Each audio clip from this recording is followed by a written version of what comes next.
ஒரு பெரிய மகான் கிட்ட ஒருத்தர் வந்து, சுவாமி, எனக்கு மனசுல ஒரே சலசலப்பா இருக்கு, எப்படி அமைதியா இருக்கிறதுன்னு கேட்டார்.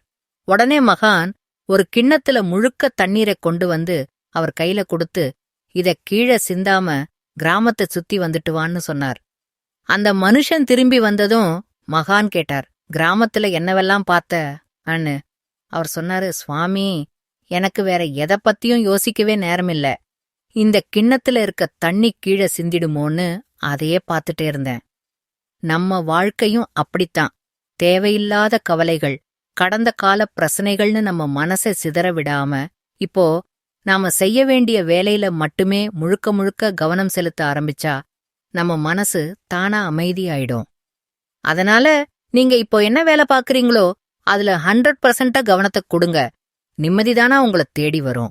இந்த துளி துளி மோட்டிவேஷன் உங்களுக்கு ஒரு சின்ன தூண்டுதலா இருந்தா மறக்காம ஷேர் பண்ணுங்க.